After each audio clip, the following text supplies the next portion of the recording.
speak verbally to our panelists. I actually have a question. Oh, I no, might, that's great. yeah. So part of the research that we did was also to find solutions. What kind of solutions are out there to sort of address these health impacts, and health impact assessments was one tool that was coming up, and then social license to operate. But in my experience, at least in the 6-7 years that I worked in mining, there needs to be a behavioral shift within large scale miners who really still look at these environmental impact assessments, IBAs, as a rubber stamp. So I was just wondering if any of you have come across any sort of tools or best practices or research in terms of pushing this behavioral shift within the proponents or the people actually doing the mining and responsible for its impacts. Thank you.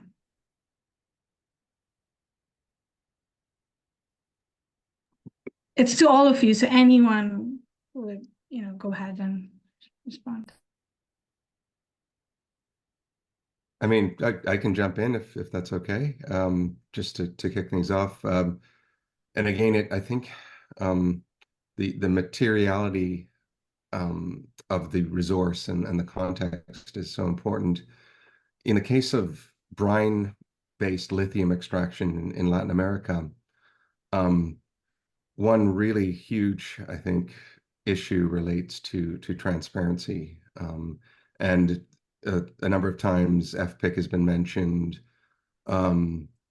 At least two of the countries that we're working in are signatories to ILO 169, and I think companies and governments pay a lot of lip service to transparency and free, prior, and informed consent, but the reality is, I think, often very different. The other thing that's interesting, I think, there are people who you hear this point made quite often, that, or occasionally, that lithium extraction in Latin America isn't even mining. And I think that gets said because there's so much processing that goes on. There really isn't an equivalent to artisanal mining in the lithium extraction sector in South America. It's very industrialized, very capital intensive, and each salt flat varies enormously. So very difficult to standardize across that ecosystem. Another thing you see is and I think I've seen politicians and bureaucrats and company representatives use this to justify lithium extraction. Another thing you see is that there are cases where the water and the brine are being extracted in areas with really low population densities. So Maricunga is a salt flat in Chile where that's the case. Parts of northern Argentina, very sparsely populated. But it's so important, I think, to recognize the linkages between these basins, these subterranean aquifers, and local ecosystems, the biotic life forms that are affected by excessive extraction of water, and also neighboring livelihood systems and things like agriculture, livestock, tourism is a big one in the salt flats. So I would emphasize, yeah, the ability, I think, of states really to enforce rights and enforce laws that require greater transparency across the board, like from everywhere from, Andres was talking about kind of everywhere from exploration up to the closure of mines. In our experience, in our research, it's a real issue. So would love to hear more examples of how that might be improved.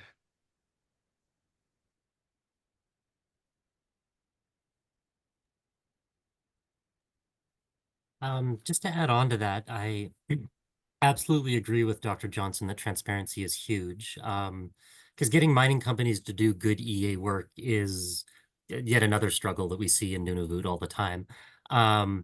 I don't have a lot to say on that in terms of best practices at the state level, other than transparency really is key to public participation in these struggles. And the Inuit organizations tend to have more power behind them when these debates are done in the public eye rather than behind closed doors through bureaucratic mechanisms. That sort of power from below does actually mean something at the end of the day, especially when there's threats of blockades and other direct actions. Yeah, transparency is a key to that, access to information and other participatory mechanisms.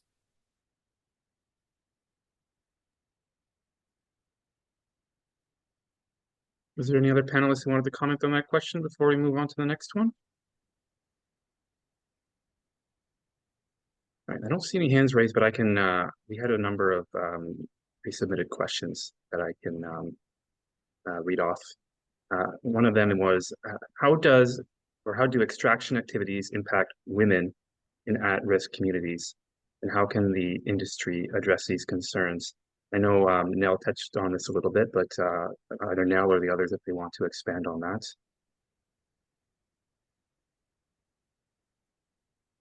I Dr. can say a Bernal? couple of words. This was a topic that the National Public Inquiry into Missing and Murdered Indigenous Women and Girls in Canada looked at quite extensively. They wrote a sort of like mini report about it. They came to the conclusion that there is an association between resource extraction and violence against Indigenous women through two basic pathways. The first is exposure to violence or harassment at the job site if they're working at the mine in a mostly male-dominated, very masculine culture sort of work site. And then the second has to do with rotational shift work and the effect that that has on families and leading to family breakdown and further relationship conflict there.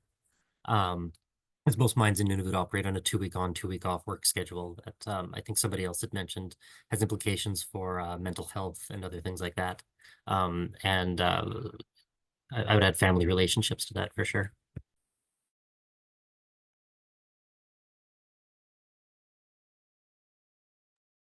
Thank you, Dr. Bernal. And Nell, would you like to comment?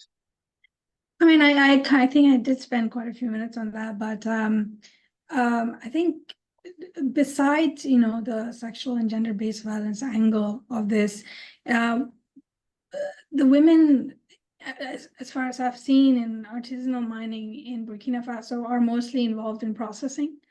So, they're dealing with a lot of chemicals, like, some of them even use it's not coming to my mind, but anyways, there's a lot of mercury, right? There's mercury pollution in the water. So they're basically sitting down and going through a lot of sort of polluted water and, a mixture of different sort of minerals, chemicals that they've used to process it, and just picking out very small nuggets of gold, right?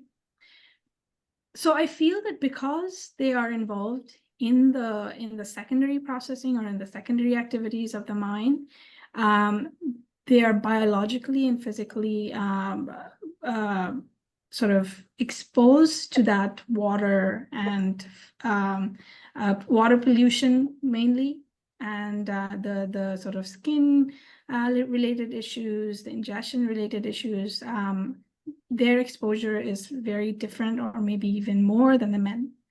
So we have to sort of focus on that and not just focus on the SGBV issues. And I had failed to mention that, so that's all I wanted to add. Thanks. Thank you, Nell. Another question we have here was, how will Canada's recent economic investments in EV battery plants impact the extraction of lithium and the economic dynamics between Canada and Latin America? I think this is probably a good question for Dr. Johnson. Sure, that's a great question. I mean, depends on the country. In Latin America, I think Canada historically has extensive connections with Chile. Saw many existing and past Barrick Gold projects when I was there a few months ago in January. Bolivia, I think for mainly geopolitical reasons, and also some of the socio-technical reasons I mentioned earlier, will be difficult, I think, to to do business with in the near future for a country like Canada. And then Argentina, Lithium Americas is a Canadian company. They've been active in Argentina for a long time, and so there's a presence there. I guess the one other thing I would emphasize is kind of the nature of global supply chains, or what Gavin Bridges called global production networks in lithium-ion batteries. And here it's worth noting that Canada has only about 2.5% of known global reserves. So it's not a big lithium supplier, and it probably never will be. So for that reason, any promises that Canada will become kind of a critical minerals giant in the lithium sector are wildly exaggerated. That as long as lithium remains a critical component in those batteries, the EV plants in Ontario and other parts of Canada will need to import that lithium. And where they get it from, obviously, that depends on the companies, on different bilateral trade agreements, etc. One thing I didn't mention in the talk is substitution. That large battery companies like Samsung and CATL are developing alternatives to lithium-ion batteries, both solid state, but also sodium-ion batteries. They're still largely experimental, but the sodium-ion battery would require no lithium, no copper, no graphite, no nickel, and so that's, I think, part of the pressure. I think the political pressure that exists in places like Bolivia right now is that the window really is rapidly closing, and real fear, based on historical experience, that the commodity will get replaced. But again, I think for Canada, it's interesting comparing Ontario, for instance, which I think talks a lot about backward and forward linkages in the critical minerals and EV sector, versus Quebec, where they're actually doing a lot in terms of public policy on critical minerals and battery production. And so the area of Bécancour between Montreal and Quebec is a really fascinating case study in industrial policy. But anyway, hopefully that answered the question. Thank you, Dr. Johnson. I have another question here. That is, what are the conversations currently happening regarding resource extraction, even, and the truth and reconciliation processes taking place today in Canada? Whoever wants to respond, perhaps they could also just maybe summarize what is truth and reconciliation for those who are outside of Canada and may not be familiar. I can take that one. Perfect. I just wrote a whole grant based on this concept. Basically, I got a Shirt Connection grant to do this. Basically, Canada, out of the Indian Residential School lawsuit, launched a Truth and Reconciliation Commission to investigate sort of the legacy of this policy. And Marie Sinclair and others came together and put together 92, I believe it is, recommendations for that expose the truth of the residential school experience, and then some recommendations to achieving reconciliation that cover everything from education and so forth. And one of the ones I'm curious about is the role of corporate Canada, and it's actually, I believe, number 92 in the list. And what it sort of asks is for corporate Canada to sort of be active. And one of the buzzwords we're really hearing a lot of in Canada these days is the word economic reconciliation. It seems to be the word du jour for companies. Like, how do we achieve it? How do we work towards it? A lot of this is about raising the standard of living in Indigenous communities, particularly. We still have issues of, boil water advisories in Canada and so forth. So why is it that you have a company like De Beers operating a very successful mine in Northern Ontario when the community right beside it doesn't have housing, water, electricity? That's no longer acceptable. I mean, it shouldn't have been to begin with, but this is a perfect example of a real life experience. So we see a lot. One of the things I'm working, I floated this idea with a bunch of people that we should start looking at creating sort of certification of companies that are sort of TRC compliant, that we start like recognizing that those communities and those companies that are trying to achieve the goals of reconciliation, because as we know in Canada, there's a lot of lip speak. It's a lot of using the phrase, but not actually implementing the phrase or operationalizing it. It's like everything in Canada, it all sounds good on paper, but what does it look like in reality? You know, I mean, there's a whole organization about implementing land claims and treaties in Canada simply because the Canadian government loves to make agreements or make these professions and then not actually follow through because so when it hits the pavement. So reconciliation in Canada is sort of an apparatus to think about how to unfortunately doesn't undo power structures and relationships, but how to improve Indigenous positions in Canada. And a lot of that is tied to economics, about improving opportunities for jobs, improving opportunities for training, education, and just basic infrastructure in communities like clean drinking water, housing, health facilities. So there is, I'm going to argue, increasingly an awareness to some level, not as much as there probably should be. I know there's a conference happening this month where there's a person, and the title of the session is The Business Case for Reconciliation in Canada. So trying to pitch almost reconciliation to companies to bring them on board and Canada to recognize that this is their responsibility as much as everybody else's. So hopefully that answers your question. Wonderful. I don't know if anyone else wanted to add anything before we go to the next question. All right, I have one here that is more geared towards Latin America as well. It says, there has been a lot of news coverage in the last few years about Canadian mining companies in Latin America. How are mining companies practicing corporate social responsibility in regions that have different laws to Canada where these companies are located? Might be a good question for Andres or Dr. Craig as well.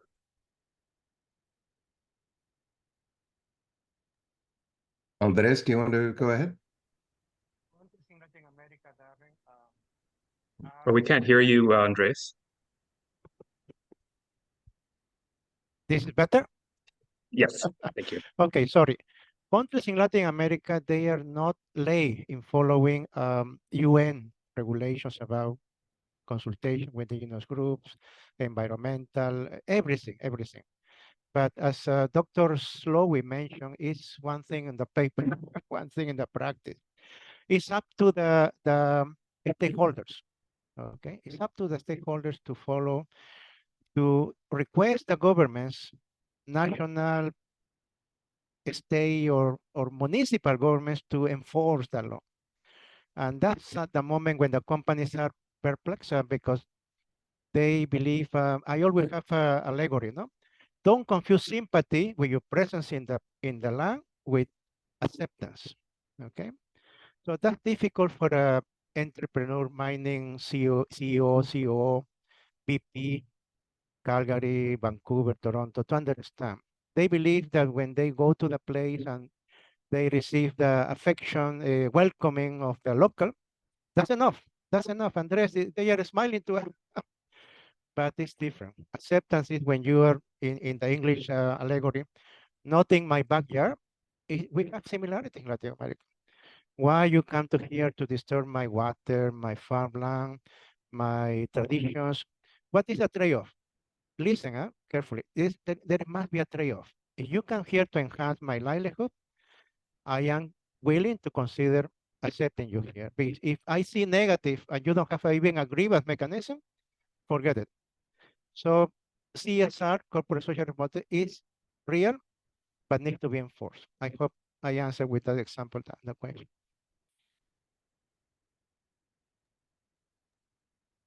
Thank you. I don't know if Dr. Johnson had any comments as well. Sure. I mean, I've just shared another article that I co-authored with some other colleagues in the chat, but it's basically analysis of 44 transnational standards and regulations that are trying to govern the social and environmental impacts of mining for critical minerals. And I think one thing that stands out is that there are many kind of government policies and regulations on the books in Latin America, in Canada, like in many countries. Not all of them are very well enforced. In fact, many of them are not very well enforced. And so what we've seen in the last few decades, and it's not just in mining, but in other areas like forestry and fisheries, is companies signing on to voluntary agreements to adhere to certain standards and norms. In the mining sector, one good example, I guess, of a transnational voluntary standard is IRMA, the Initiative for Responsible Mining Assurance. And IRMA is basically a company. It's like a private company that will sell its services to mining companies. So SQM, the huge Chilean lithium mining company, has used IRMA, and it's a way of demonstrating a certain degree of commitment to sustainability, human rights, indigenous rights, other metrics that get used. I think the key point is it's voluntary, and so as Andres just pointed out,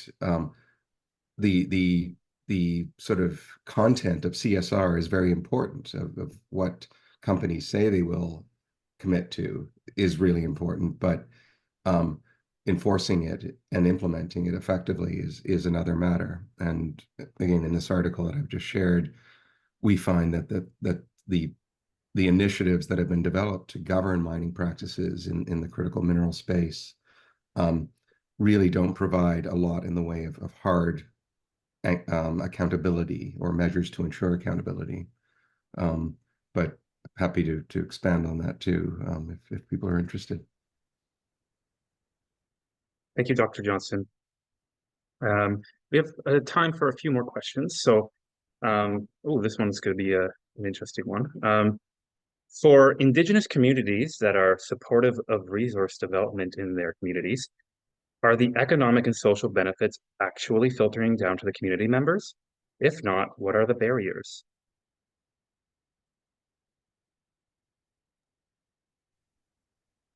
I guess I can start off with a couple of comments.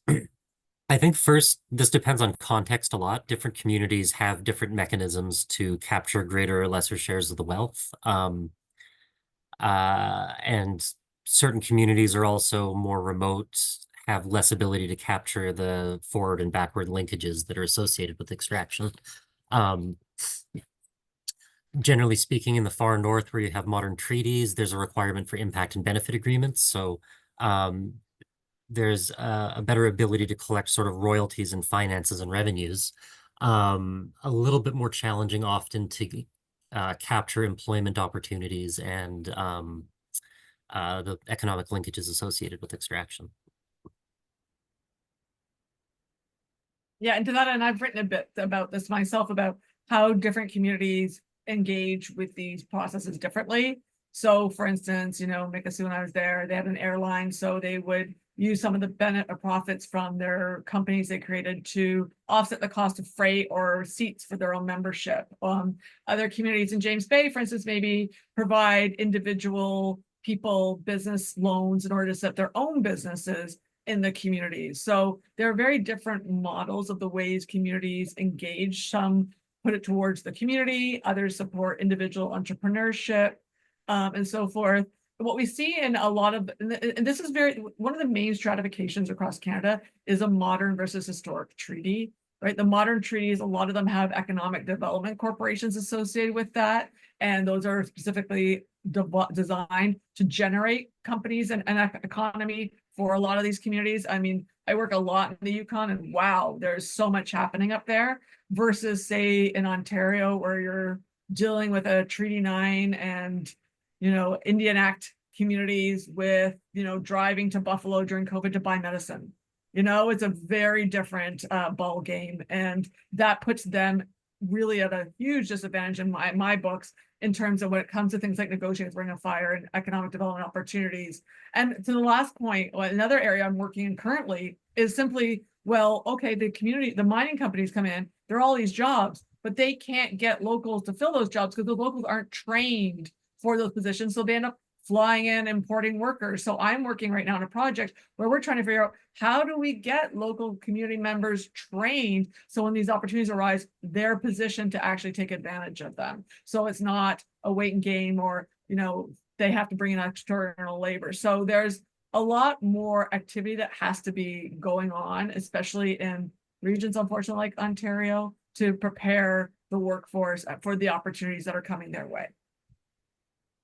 One aspect I want to remark about the question in terms of Latin America, in the last 2 decades, we have seen, and all the persons doing research have noticed, that is the presence of artisanal small-scale mining.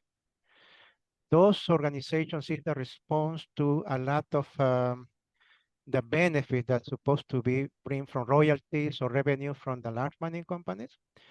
All the bureaucracy, those revenues go to the capital of the country. If those two bureaucracy and corruption in between make very, very difficult to reach down the local communities. So that's what some governments, like the government of Peru, they enacted the canon minero. It's a specific, as I think it's 30% or more, 50% of the royalty must go to the specific area where the resources are extracted. But apart from that, that's not enough. As Dr. Slowy mentioned, no? The workforce is not prepared to engage into taking meaningful jobs. Mexico, for example, they are farmers. That's the only thing they do. Train one of the local people to get a meaningful job in the mining process, it takes time. And sometimes the companies, they don't have the time, they don't have the patience to wait for the locals to reach the level to be efficient. I have an anecdote from a country where the local company says, okay, listen, we give you a budget and put those people, local people, in anything you want them to do, but don't bring them to the market. That's the stream, no? That's the stream where really the efficiency or the demands of the market to be on time with investors makes the company forced to say, okay, we would like to do investing in the manpower, but we don't have the time, okay? But here is the budget. You do with them whatever you need to do. That's sometimes the sad part of the reality. Thank you, Andres and other panelists. We have 5 minutes, and I know a few of you have to go at 11:30. That's fine. For one more question, actually in our Q&A, before Dr. Colleen Davison speaks, beginning our second session. The question is, does any modeling exist that explores what the energy transition would look like under conditions of mining justice? We've been talking a lot about failures and limitations of existing practices, but what about the opposite? If all best practices were introduced, how would that affect the energy transition, especially end-use energy available?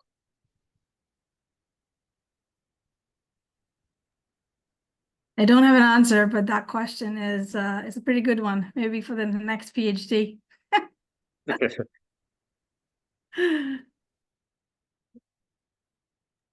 Yeah, I'm not aware that any sort of modeling to that end has been done, but it would be a fascinating question what sort of restraints that would put on energy transitions and what they would have to look like under those conditions. I would say one thing though, we do a lot of modeling, you know, in climate change and health. And what brings me back, like when I used to work in mining, things changed last minute. Like a quick example would be, there was so Burkina Faso used to get 10% of the royalty from the gold mining, you know, and for 2% increase, the whole Canadian mining sort of, you know, association, they used to have a representative in the cabinet of mines in Burkina, they just went insane, you know, overnight. And because they had to pay 2% more in royalty. And then everything just changed. So the government said, okay, this 2% is confirmed. This is going to happen, blah, blah, blah, blah, blah. 1 week, the 2% was taken back. It went back to 10%. So how do you model that? You know, like it's impossible. Well, I would agree with you. I think there's too many variabilities. Models are, you know, conjecture on a good day. So it's nice to have it's a tool, but it's not really, like you say, there's just so many variables and communities. And and so forth. I think education of communities is, for me, one of the most important part, like the capacity in communities, the education about the processes, the reclamation, everything that's going on. I mean, a lot of these communities, like I'm working in, the Ring of Fire territory, and they're just dealing with health crises and suicide crises and youth, and housing. And, I keep saying the mines are coming, the mines are coming. And they're like, we are too busy focusing on this over here, that they don't have the built time and capacity to deal with what's coming their way. So I think that, modeling is great for us academics, but on the ground, there's a lot of need for just information and understanding of what all these processes. I mean, we can sit here and have this great academic conversation about it, but this isn't really helping the people who are sitting in the community getting these documents saying, this is coming. What does this mean to us? Anyway, Yeah. last sense. Well, that's what Warren's very good at doing. That's exactly his job. He's in the communities actually translating a lot of this to the people who are engaging in it. Well, I try and do a good job.